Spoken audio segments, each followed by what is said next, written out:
Starting to record. Okay. Hello, everyone. My name is Haydee Soriano. I'm president of the Psychology Society. And today I'll be your moderator for our Psych Star Speaker Series featuring PhD candidate Cass Lowry. This event is hosted by the Psychology Society and the NJCU chapter of PSYCH. And our topic today is, as a guest, living and researching in the Caucasus. In the caucus. So before we give Mr. Lowry the stage, I would like to advise everyone to please mute themselves to maximize our time with Mr. Lowry. If you have any questions, feel free to type them in the chat, or if you would like to ask verbally, wait until the end of the talk and raise your hand to let me know you want to ask something. I encourage everyone to participate in this virtual forum, so please don't be shy. This event is being recorded and will be shared on our social media page. Let's see. You are allowed to keep your cameras on or off at this time, but at the end of the event, we will have a group picture. I will let you know when this will take place. And without further ado, Mr. Cass Lowry, the floor is yours. Thank you very much, Haydee. Let me go ahead and share my screen, make sure that's working okay. All right. Can you all see my slides right now? The title slide with the big church on it? Yes. Fantastic. All right. Well, thank you all for having me today to give this guest lecture. And thank you, Professor Yuksel, for inviting me. So I was asked to talk a little bit today about some of my experience living and researching in foreign countries and how different cultures have kind of influenced my work. So that's what I'm going to talk about, specifically living in the Caucasus. So I'm going to cover a few different points today. If you're not familiar with the Caucasus or Caucasia, it's this region on the far side of Europe, kind of at the juncture between Europe and Asia. Specifically, it's typically referred to as the southern bit of Russia, the countries Georgia, Armenia, and Azerbaijan. And it's nestled right in between the Black Sea, the Caspian Sea. You've got Turkey, you've got Syria, Iran, and Iraq here. So it's a really interesting place geographically and culturally. And I lived there for 1 year. And so I'm going to talk about my experience there. And specifically, I'm going to hit 3 points. How I came to the Caucasus and how I learned about the language and culture there. Then I'm going to talk about how my experiences there and the people I met inspired me to study what I'm getting my PhD in right now, linguistics. And then I'm also going to talk a little bit, because this is for a cross-cultural class, what conducting research in different cultures looks like, and how as a researcher, you kind of have to always keep culture in mind when you're conducting your research. All right, so let's start a while ago when I was a much younger man. So here's a picture of me when I finished my undergrad studies. And I studied to be an elementary school teacher. So here's me student teaching in front of a classroom in Philadelphia. And when I was finishing my studies to be a teacher, I was interested not only in teaching in the United States, but I was really curious about how other countries taught their children. At the time, there were many programs to teach English as a foreign language in other countries, and they were looking for trained teachers. There are still many opportunities like this. I have Dave's ESL Cafe is a great website for that if you're looking for jobs teaching English in another country. But the one I landed on was this program called Teach and Learn with Georgia. Not Georgia the state, but Georgia the country over in the Caucasus. And they were looking for English teachers to come and help teach English in their elementary school classrooms. So I thought this would be a perfect opportunity for me to live in another country, see how they teach their children, what the educational system looks like. And I had some friends who had been to Georgia before. They told me, oh, the nature is beautiful. They are really wonderful people. They're warm and loving. You'll enjoy it. So that's what I did. I headed over there, and to prepare, this was 2011. There was not much on the internet about this country. Nowadays you can go on Google Maps and you can see a street view of even the most remote villages. But at the time, I kind of had to teach myself a little bit. And it was tricky because this country has a long history. The picture you see on the slide right now is a castle, a fortress that's sitting on the edge of a cliff just outside of a little village. And they have no idea how long ago this castle was made. The earliest record of it was in 1046, but it's probably goes back to the 5th or 6th or 7th century. So this land has a rich and deep history. And the Georgian language, the language they speak in this country, is also very tricky for English speakers to learn. So I did my best to learn a little bit, but I give some language examples here. Just to say, I want an apple. Sorry if this goes a little bit too much into the language, but if you're familiar with Spanish or French or Portuguese, the verbs conjugate, so you don't actually have to say I. That information is on the form of the verb. In Georgian, it's a little complicated because depending on the word, sometimes you express I with an M at the beginning, sometimes you express I with a V. Similarly, for the noun apple, sometimes you have an E sound at the end, sometimes you have an S. So there's a very complex system. So even to say simple sentences like I want an apple and I see an apple, the language has different grammatical forms to express those different ideas.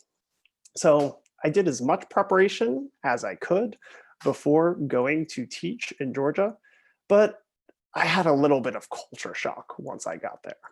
So I want to point out some of the main differences in culture that really hit me. Of course, there were little things, little cultural differences compared to life here in the US.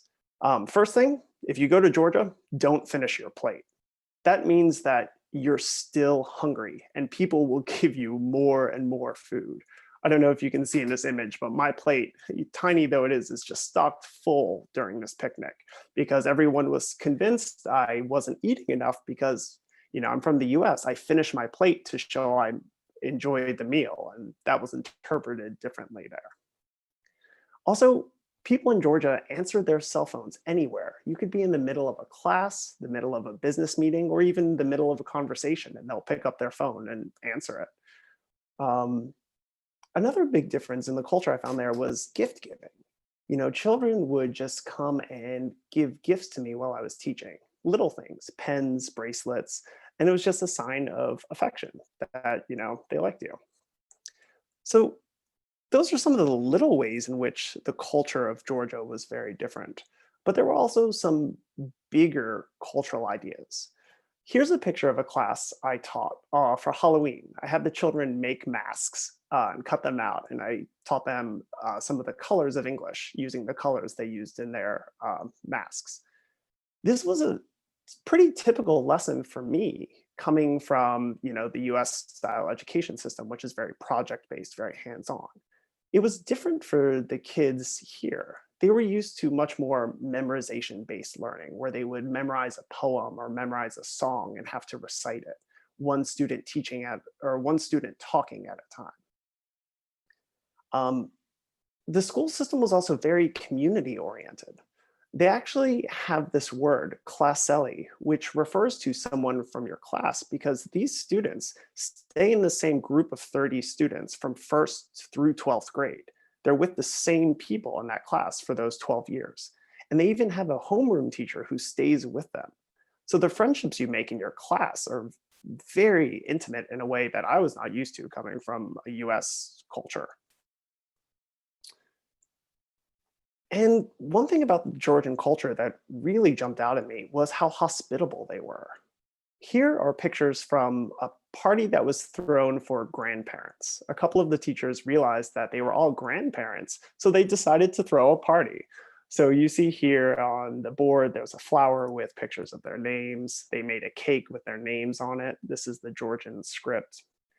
And in general, people in the Caucasus in Georgia, Armenia, Azerbaijan are always hospitable. They love having guests. And they have a different form of politeness than we're used to here in the US. In the US, we like to give people their privacy. If somebody is tired and they want to cancel on their plans, we understand that. But in Georgia, it's much more important to convince people that they are part of the group. This is referred to as positive face politeness. You want people to feel included. So for instance, in this party, even though I wasn't a grandparent, they still wanted me there as just a guest to experience the joy with them, make me feel like I was part of the group. So the culture in Georgia was, it was a lot to learn. But it wasn't just the culture I was learning while I was living and teaching there. I was also coming to understand how a society can function with many different languages. And this is something, as me growing up in the suburbs of Philadelphia, I was not accustomed to. Here's a picture of me, my host family, a friend, sitting around table at dinner. And in this one dinner alone, we were speaking in 4 different languages. My friend and I were speaking English. I was speaking Georgian with some of these people. He only knew Russian, so he was speaking Russian with these boys here. And then we were also speaking a little bit in Turkish because some of us knew Turkish. And this is just a feature of life in this region because there are so many different people, so many different languages living so close to each other. That's just a common aspect of life. To give another example, I was doing some research along the Turkey-Georgia border, and I met these guys who I was collecting some language samples from, who were welders. Here they are working on what was going to be a taxi stand. Well, on the border, as is common with a lot of country borders, you have people moving back and forth all the time, speaking different languages. So on this day, we spoke in Georgian, we spoke in Turkish, we spoke in the language Lowry, which I've worked with Dr. Yuksel in studying. And yeah, multilingualism was just par for the course. So my experience there, seeing the way communities use their language, kind of drew me to study linguistics. I was very interested in how families and friends navigate what is called language contact when you have more than one language spoken in an area or in a family. And I was interested in this both overseas and also here in the US, how different immigrant populations will use their languages, make little niches for themselves. So here, this is an example of the Georgian community in Brooklyn, where I live.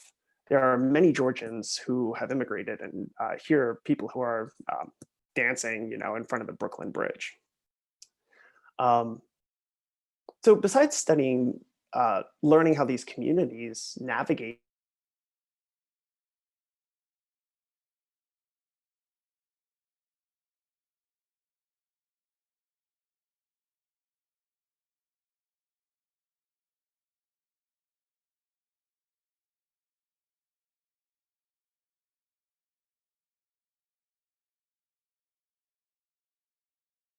still guide the research I do in my PhD right now. Here are 4 different strands of the research I work on. I still work with the Georgian community of New York City to see how they navigate between English, Georgian, and Russian in their families.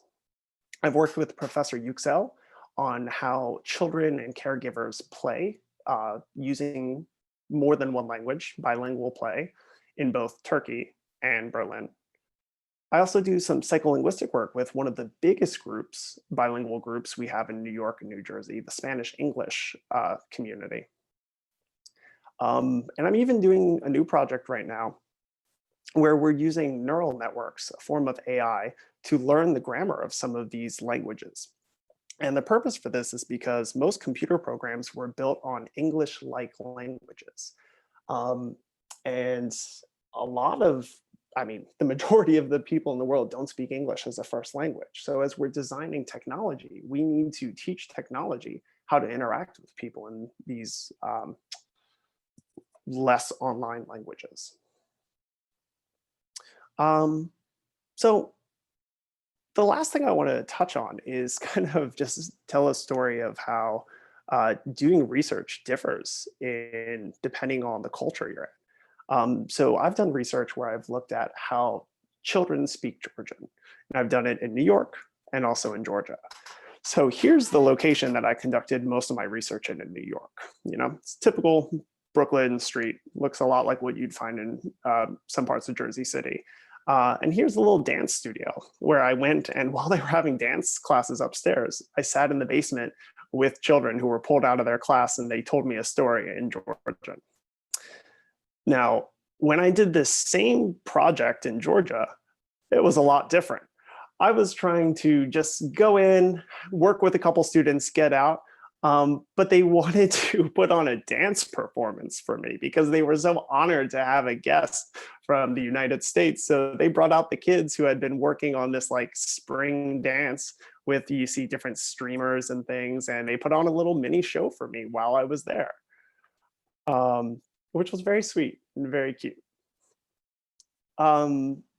So to conclude, what I want to say is, if you're looking at a future as a researcher of any kind, psychology, if you're interested in questions about language or the brain or the mind or behavior, just remember that when you're doing research, you're always a guest, in the same way that when you travel to meet a friend's family for the first time, or when you go to a different part of the country, somebody brings you in, you have to respect the way they're used to doing things as they're trying to make you comfortable. It's the same thing when you're researching. You need to pay attention to the people you are working with as you are trying to gather this academic information, and always think about their culture and think about their assumptions and realize how it might be different from your own. So thank you for letting me come and talk today. I'm happy to take any questions you have right now.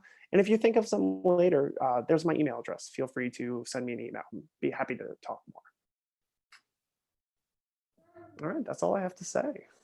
Thank you so much, Cass, for giving us your time and this insight, and just, your experience and what you've gone through and stuff. And I'm pretty sure now everybody wants to travel, especially now because of COVID.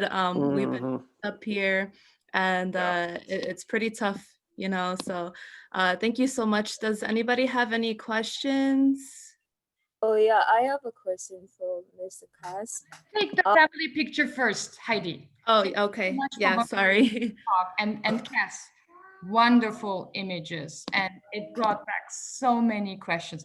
Please hold on your questions. Let's take the family photo. And wait a moment. COVID family photo. Yeah, that's the only way we can do it. So if everybody can turn on their cameras, doesn't matter how you guys look, everyone looks beautiful. Anna from Boston. Who is actually joining from not New York or New Jersey?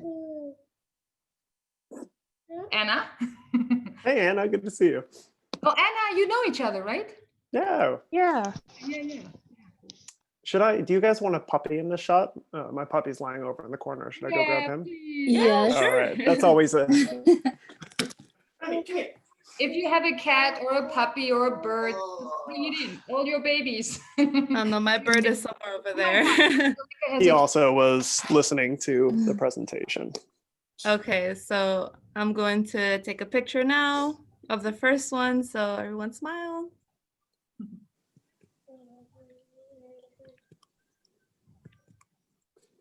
Okay.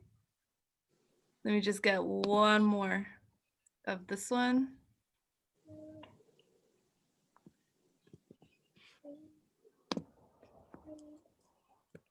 All right, we're good. Awesome. So I have tons of questions, but also like just memories. Sure. So let's hear your questions, guys. And thank you for coming. Oh, well, hello again.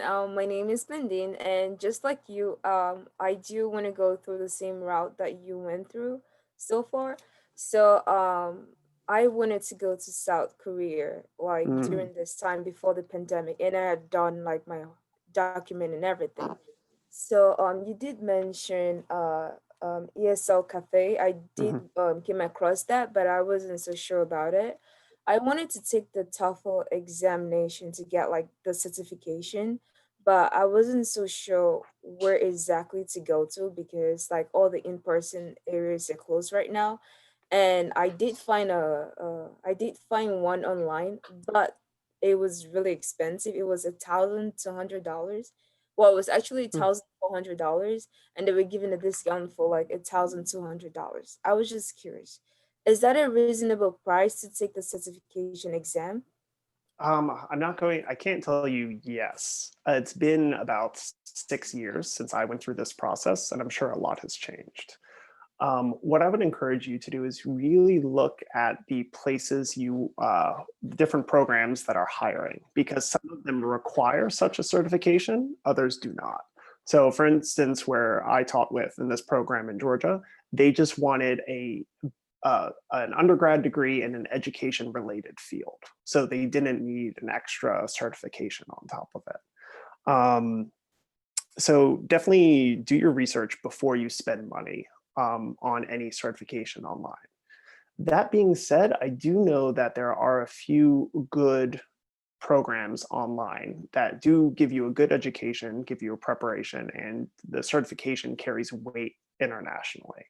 I can't think of any off the top of my head. Again, it's been years, but if you want to send me an email, I'd be happy to kind of look through what you've done and also go back in my own notes and give you some experience.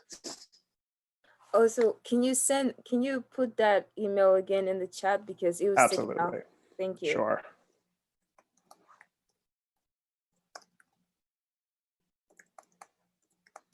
There you go. And I think the Dave's ESL Cafe, I think it was just eslcafe.com was the website. You can check that. But if you just search for Dave's ESL Cafe, that'll take you there. Great. Thanks for a fantastic question. Any other questions that anybody else has? Hi, my name's Chima. I'm actually a psych major. I do have aspiration to travel to Japan someday.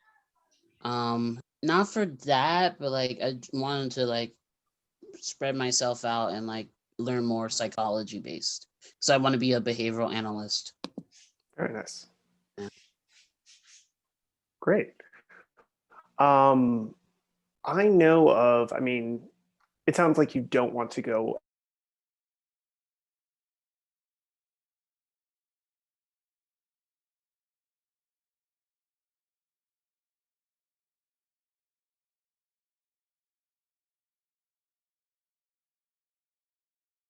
and find some opportunities to do exactly it is what you want to do.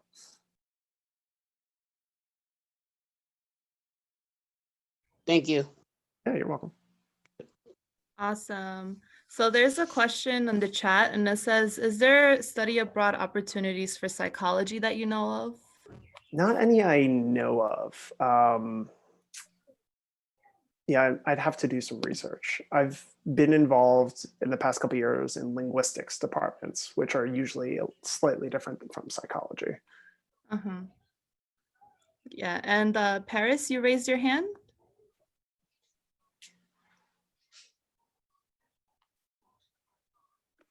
Paris? Let's see. Hi, sorry, I'm here. Okay. Okay. My name is Paris, by the way. I'm a psychology major. My question to you is, did you sense any alienation being an like American teaching in a different country? Mm-hmm. That depends on the country. So while I was in Georgia in 2011 and since then, not very much. In general, the people there have a very positive view of the US politically. That was not necessarily the case in Turkey. So in the past couple of years, the political relationship between the US and Turkey has been a bit more fraught. So during some of my travels in Turkey, locals would tell me like, oh, you're a US citizen, just say you're from France or just say you're from Germany. Like, don't let people know you're from the US. But other people said, oh, it doesn't matter. You know, we separate politics and the people. So I guess my answer to your question is, you need to talk to people in country and get an idea of what the current political situation is. Because a lot of times, unfortunately, what happens at the national political level influences the way people view other people. Does that make sense? Yeah, that makes sense. So did you ever like do that? Did you ever say that you were from said country when you weren't?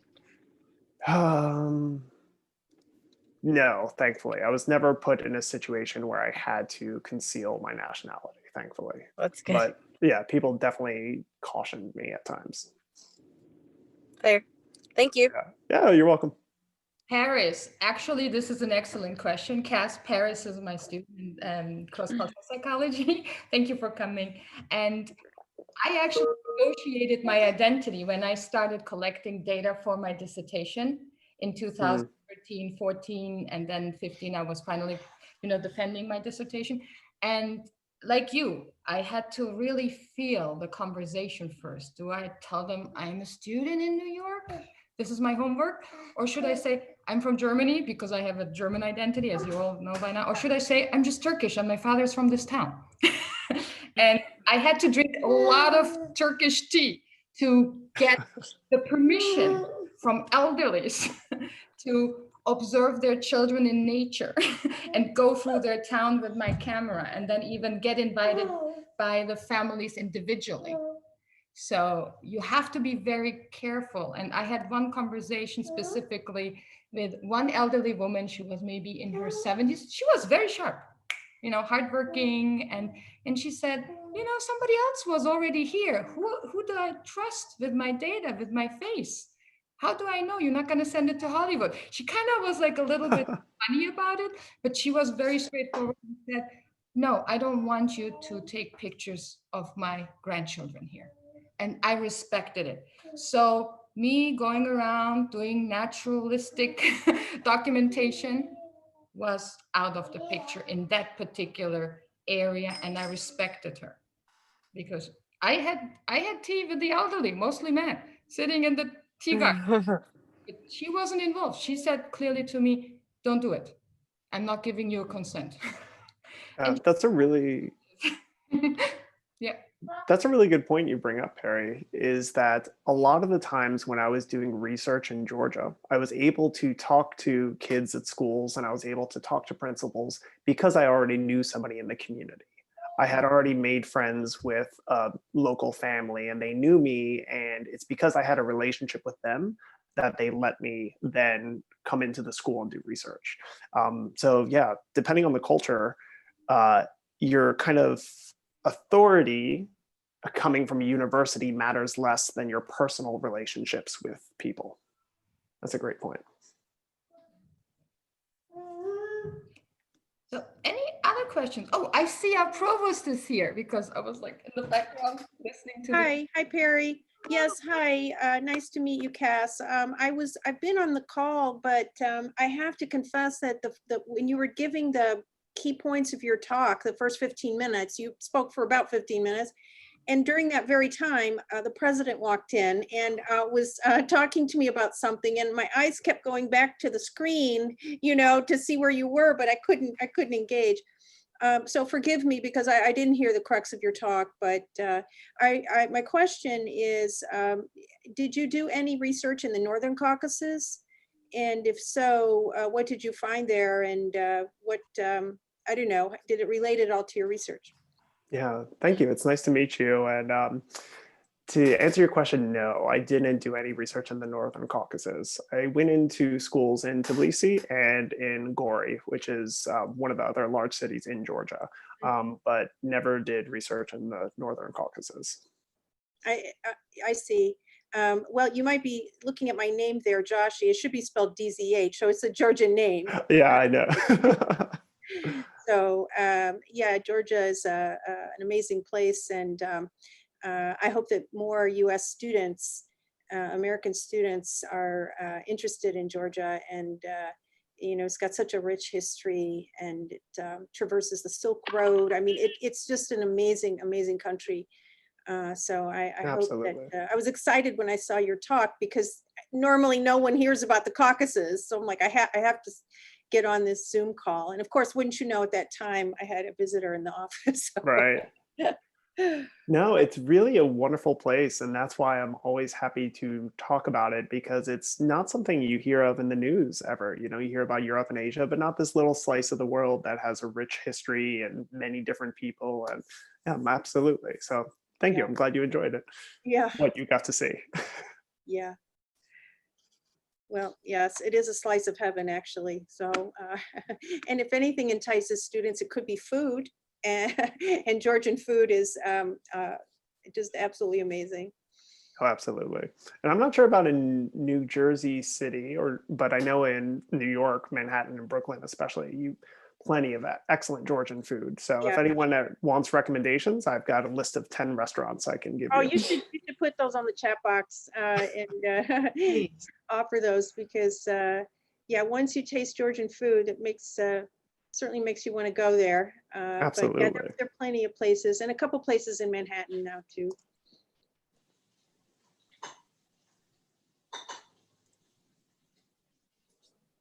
Here's one if you want to travel very far. It's in Brighton Beach. This one is a bit more bougie. It's near Union Square, so that one might be a little bit more accessible. Oh, that one's excellent. That's probably my favorite Georgian place right now. Is that the Tbilisi Garden in Brooklyn? No, that's in Manhattan. Oh, that's near Bleecker Street, or on Bleecker Street. Yeah, you've done research there, right, Peri? Yeah. I think I even went to that restaurant to talk to the owner. And it was amazing. Like with my broken Lowry, I could actually speak and understand, not speak, but mostly understand like 60% the Migralian speaker. And his daughter was sitting and giving me some translations quickly, synchronously in English. And I was so amazed how Lowry and Migralian, which is another UNESCO-rated endangered language, are so similar. Like, it's amazing. And Cass, I was fortunate enough 3 years ago, Cass knocked on our door at NJCU to actually work with me. And I was happy, and it became a fruitful collaboration. We already published a paper together. Now we are working on a couple more projects. I'm just blessed to have found this gem of a researcher who actually shares, the same, not only the same interests, but the same region to document and preserve the endangered languages. Mm-hmm. But enough from me. Please, guys, ask questions. I'm going to go mute. Thank you. So I have a question for you and anyone else in this chat. But one thing I noticed, I haven't traveled a lot of places. My goal is to, so that we can gain a better understanding. But based on just reading and learning consistently, I find this trend, I don't know if it's true, I feel like our American culture is kind of it revolves around ourselves, and it's more about the individual, and it's almost like we kind of do things as other people may call selfishly, whereas I'm going to take care of my life, I'm going to take care of my education and my family and this and that. But I feel like we're in the minority compared to the rest of the world, because I feel like so many other cultures are similar in that they care about other people more than they do themselves. And traveling to the few places I've been, similar to your experiences, it's almost like I'm welcome, like if I'm family. Whereas if someone comes to our country, it's kind of like, you are treated as a guest, you are an outsider, but come will welcome you. So I just want to know how you've experienced that throughout wherever you've traveled. Is the majority view to be more pleasing to the group than yourself? Is that an American thing? Is that a popular thing? I guess that's my question. That's a fantastic question. And if anyone else has insight on this, feel free to jump in. In my experience, I hesitate to say which is the majority and which is the minority, because there's really a lot of nuance here, in general, I think we can divide cultures into being more respectful of the individual and more concerned with the needs of the group. But even within that, there can be a lot of variation. But I did find in the Caucasus that your primary, like the meaning people get in their life is being a member of the family, being a member of the neighborhood, being a member of their country in a way that is not something I consider for myself being here in the United States. I think a lot of that has to do with mobility. People in Georgia, after the Soviet Union collapsed, during the Soviet Union, housing was provided. And after the Soviet Union collapsed, houses were given to people. So people just own their homes. And so they stay in the same neighborhoods and they've lived there their entire life. They know all their neighbors. Whereas in the United States, I've moved 8 times. My family has moved many times growing up. So we don't put down those same community ties. Our ties are based more on maybe where we work or people we meet online or something like that. And of course, these things change all the time. But I guess my point is, you also have to look at not just the way people behave, but what's happening around them that kind of drives the culture, you know? So anyway, sorry, that was a lot, but yeah. No, it makes sense. It's just, I mean, neither one or the other is correct, but it's just like looking at common themes throughout the world. I feel like we're one of the few that are more, if I could say, selfish in the Sure. sense that we don't look to please our neighbors or our family or our community. But Yeah. I wanted to pop in for a second. Hi, everybody. I studied with Peri and also with Cass at the Graduate Center. I've done a bunch of work on exactly what Tripti is talking about, if I pronounced your name correctly, on this idea of Americans being individualistic and collectivism.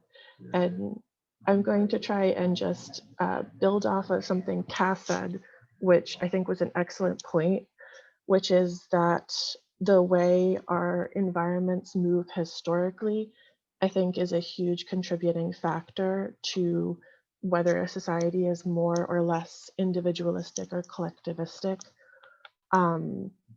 And so that housing thing that Cass mentioned, and if you look at the history of the United States, there are some really interesting reasons why we've become more individualistic.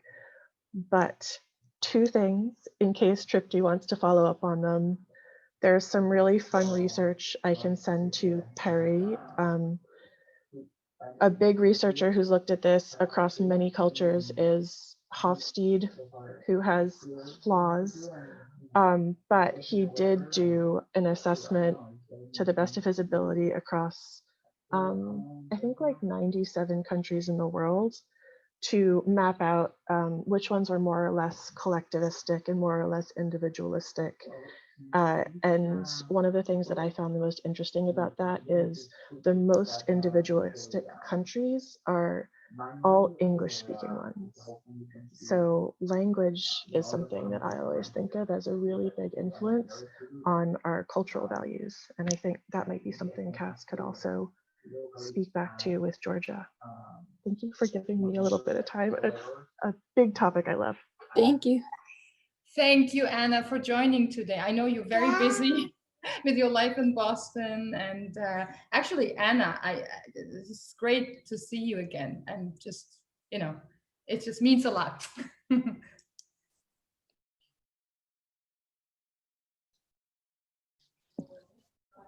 Any other questions that anybody would like to ask? Yes, no. Antonio? Yes. Mhm. Kaz, what is there a specific thing that you took away from your trip that really gave you a solid foundation for your research? Like, what was the one thing that you think was the most important thing you took away from that trip that really made your research carry some truth, some real truth to it? Yeah, fantastic question, Antonio. The answer is no. There was not one big insight I had after living there for a year. And I didn't really go into this in the presentation, but my timeline was actually after I taught in Georgia for a year. I then came back and worked as an elementary school teacher in Philadelphia for 3 years. And I kind of had a reverse culture shock while I was living in Philadelphia. And I worked a lot with some of the different Philadelphia new migrant communities, like people coming from Southeast Asia, students coming from Latin America. And it was more just in the working with students in Philadelphia and seeing how they navigated languages at home with their family and then learning English and different languages at school that made me kind of take what when I left Georgia was just a feeling and kind of grow it into some of these bigger questions I'm now looking at in my research. So if I now in hindsight, I could go back and say that when I lived in Georgia, I was very interested in how people use their language across generations. So how the parents speak and how the kids speak, and how the kids change their language over their life. But when I left Georgia, I couldn't have articulated these questions. They really came over years of working in different communities, meeting different people, and kind of me trying to make sense of these different strands of thought. So yeah, excellent question. Thank you. Interesting. I mean, that makes a lot of sense where you didn't go out there with the intention to do any kind of research, right? No, at first I was just there working as a teacher and trying to learn as much as I could. It was just absorbing the culture. Yeah.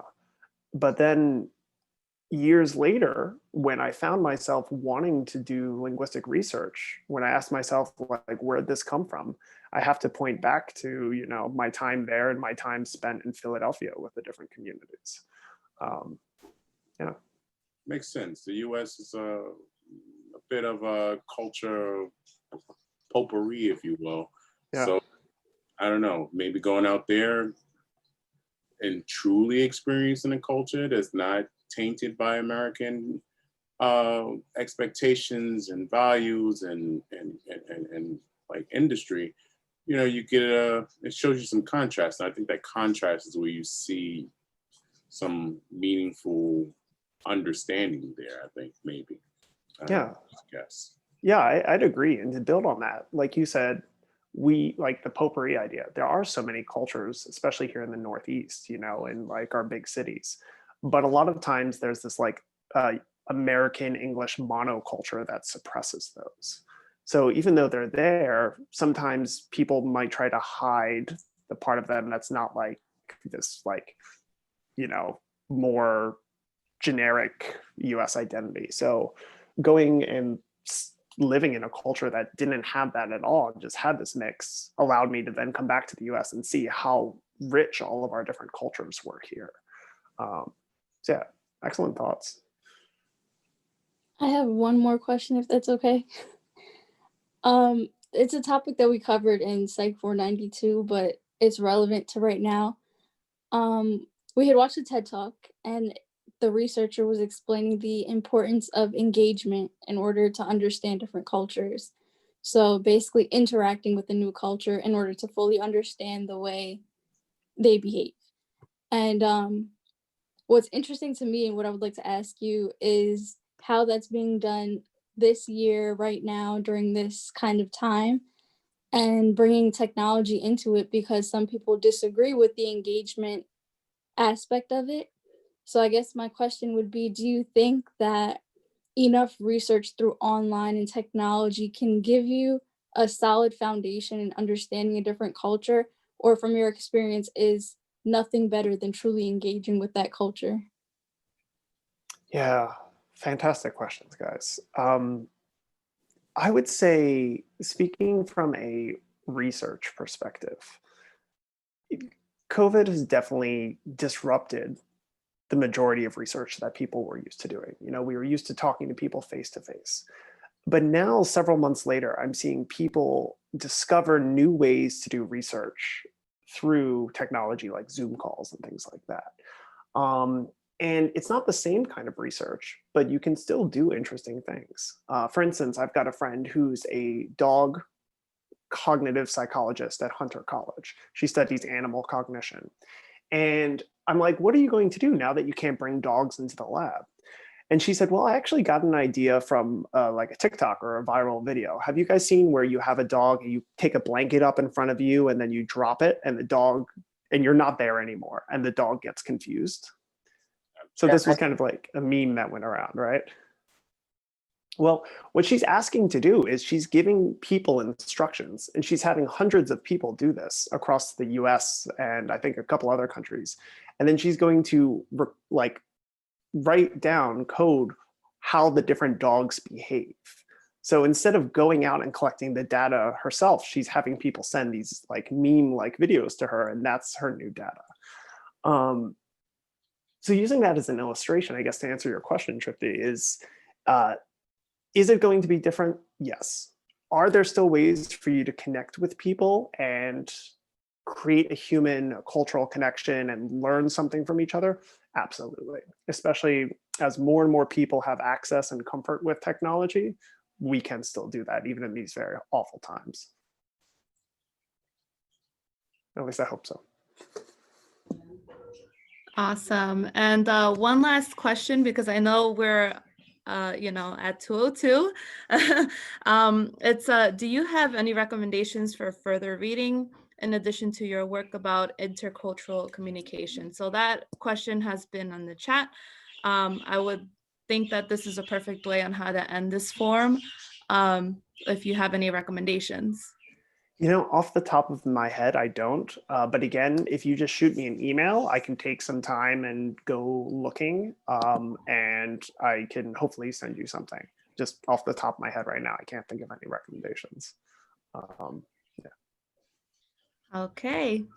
Thank you so much, everyone, for joining. Thank you, Cass, for giving us your time once again.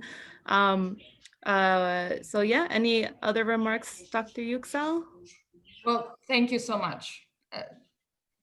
I truly enjoyed your talk. I didn't even know that much from your personal travels. I really learned so much today. And students, audience, excellent questions. And please send to Haydee any questions you have about the Zoom meeting today and future Zoom meetings on special topics organized by the Psychology Society. She actually just texted her direct NJCU or PSYCH NJCU account. I can, email. And can you give me sharing permission so I can share the Gmail that we have? Great. Yes, Okay. of course. And thank you all. Thank you, Haydee, for, what's the word? Conducting this. Thank you, Professor Yuksel, for inviting me. And thank you all for your wonderful questions and your attention. It's really nice to. Yeah.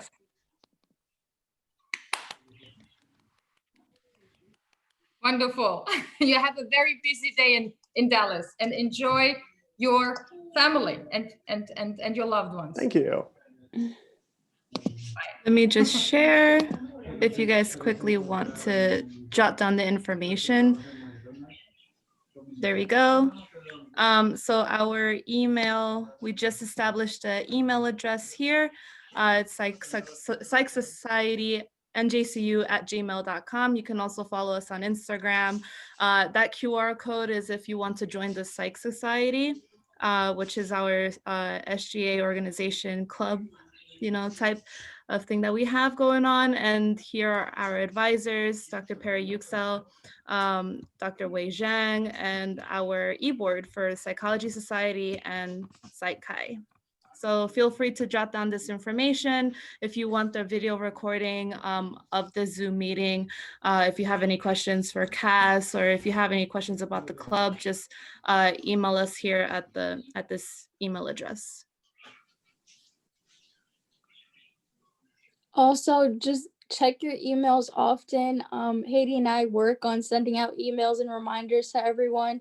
We both work together and bring PSYCH and Psych Society together. And clearly, we're bringing you speakers that are giving us interesting knowledge. So look out for our events and join our meetings. Let us know if you have any requests or ideas. But I definitely enjoyed this.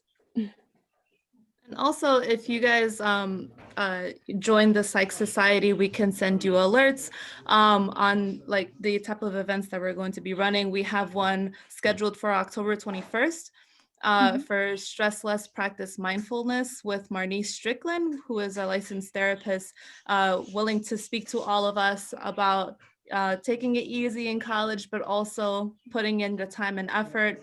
We also have a guest speaker, a few guest speakers for November, featuring Isabel Silverman Bodner. And we also have another confirmed guest from Dr. Zhang's side. And we also have Dr. Lamar presenting. So we have a very packed schedule. We are trying to do as much as possible, network with people. I'm pretty sure Cass is willing to speak to everyone about any questions that they would have regarding study abroads or teaching abroad, his other experiences if he hasn't covered any at this event. So yeah, if you guys have any questions, you know where to reach us. And stay tuned for other Psych Star Speaker series that we will be hosting. We have a good semester ahead. Yeah. Yeah, 50% down, guys. Proud of you all. 50%. Bye-bye. Bye. Bye-bye.